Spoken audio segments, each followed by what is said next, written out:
Hi everybody, thanks for joining Create with Dee. Today I'll share with you how you can use this new die from Stampin UP. It's the mini purse die. It's part of the Summer Smooch collection. It's a sneak peek of some things that are going to be available in the 2012-2013 catalog. This mini purse die could not be any more straightforward. Let me see if I can get a different angle here. And, you know, the purses are so easy to put together and so cute. Here's one that I made, again, with the Summer Smooch pattern.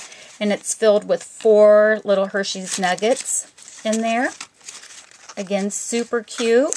But what today I'd like to share with you is a variation of how you can make this little treasure chest. Love it. Love it, love it. So it's still used, you know, the same mini purse die. Only this one might have either, this would be something that you could use for a boy gift or, you know, have fun with some party themes. And inside this particular little gift there's a treasure map, and you roll it out, and nice little gift inside. Little stamp sentiment. Okay, so let's get started making this cute little treasure chest. The size of paper that I used on top of the die is a standard 8.5 by 11. This is crumb cake, and I've gone ahead and cut it in half, so it's basically a typical card base. It's 8.5 by 5.5, and I'm going to just place it over the mini purse die. And the layers for this would be your acrylic pad, the die, the paper, and then your crease pad and the shim that comes with it, with the crease pad. And we'll go ahead and run that through our Big Shot. So we want to substitute the crease pad for the top acrylic plate whenever you have anything with a fold line. It just helps it fold without the risk of tearing the paper on the folds, which you sometimes have when if you don't have the crease pad. So then we just want to go ahead and fold on our automatic score lines that it has, so you can see where they need to be. Okay. And so for our treasure chest, what we want to do is not use this little strip to make the purse handle. This will become our little treasure chest. Next, I'm going to use the stripes folder in order to get our treasure chest stripes on it, or to have it have that woody look to it. So this is going to be the top part of our treasure chest, so I want to make sure that I use this side, the side that has Stampin' UP facing forward, is where I want the lines.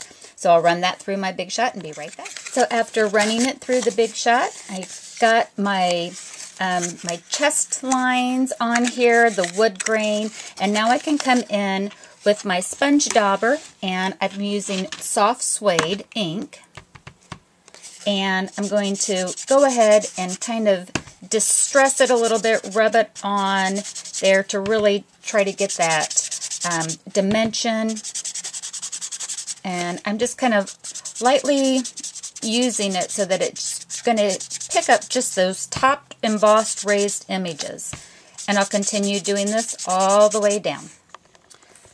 I'm going to correct myself here. I actually had Early Espresso opened, and that's what I used for the, you know, for distressing it and having that inked edge on it. Okay, so now I'm going to take the square lattice die and run it through just on our treasure chest lid so that we have that nice contrast. And I'll get that done. So now I'm going to take my More Mustard stamping spot. That's from the Regals collection. And I'm going to do the same thing on the square lattice. I'm going to do a little bit of inking around the edges, as well as, you know, it sounds like I'm rubbing hard, but I'm really just rubbing very lightly over the top of it to kind of get that little more distressed look. Now it's really coming together. I'm going to go ahead and carry this More Mustard color through as an accent all the way around too. So coming on top of the early espresso and kind of just reincorporating or reintroducing that color throughout. Again, between the extra brown tones and now this mustard, it's really going to age our treasure chest.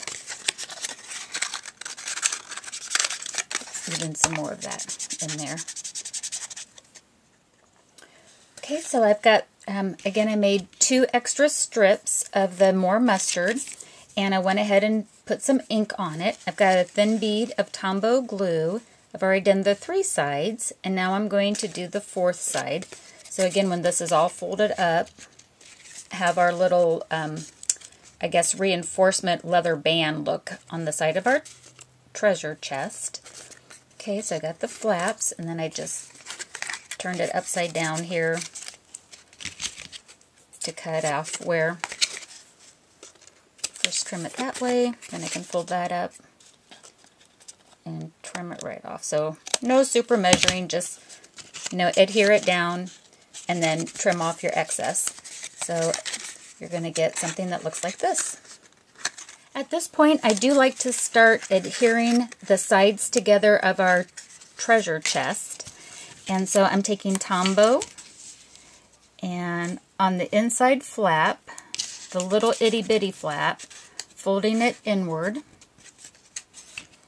and putting a bead of Tombow. You want to use Tombow, sticky strip, something that's really going to hold up nice and sturdy for us.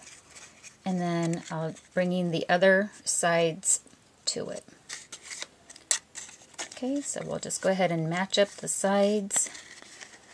Going to give that a little press. Same thing on the other side. Line it up.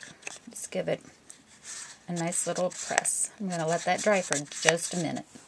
I like to put my sides together so I can see where I want to put the lid band on our chest. And so that looks good about right there. So this is going to start making a little curve. So now I can see where I would like to have it. So go ahead and put a little bead of Tombow. Close it up again. Kind of see where that's going to tuck in there. Line it up on the top.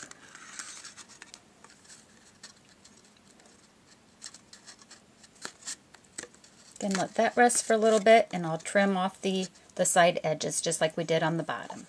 So I've got my little chest all put together, and now I forgot ahead of time, I was going to put some little hardware knobs on it. So this would have been an easier step to do prior to actually assembling it, but it's never too late. We can always do some of that stuff. So I'm going to take my paper piercer and go through the front of this. So I want it to look like my chest has some hardware to it. So I've got, oh goodness, what is this one? This is the Vintage Trinkets. Okay, so I've got some of these little Vintage Trinkets brads, and I'll open those up inside here a little later on. But you can see where our hardware really adds a little bit to it. I'm going to put 2 on either side up there as well. So we just need to tuck in some money if you're going to, use it as like a treasure. And oh my goodness, you can give me this kind of treasure anytime at all. Did you hear that, honey? You can give me some money in a little treasure chest. But also, you guys, this would make the stinkinest cute little party favor. If you were going to do like a scavenger hunt, you can make these little treasure chests and put in the first clue to, a little scavenger hunt again. So I've got that rolled up. Oh, and I forgot to tell you that my the width of this little paper scroll is 8.5 by 1.5. And that gets tucked in there. And oh my goodness, how stinking cute is that? Oh, who would not love to get that? open it up, you've got your little treasure map and all set to go. If you didn't want to do the scroll, you could also put like some little candy. Here's a little nugget, you know, that's in the gold foil already. Or you could get those little coins, those chocolate coins. Too cute. Too cute, too cute. So I hope you enjoy making this variation of the mini purse die, and happy crafting, everybody. Bye-bye.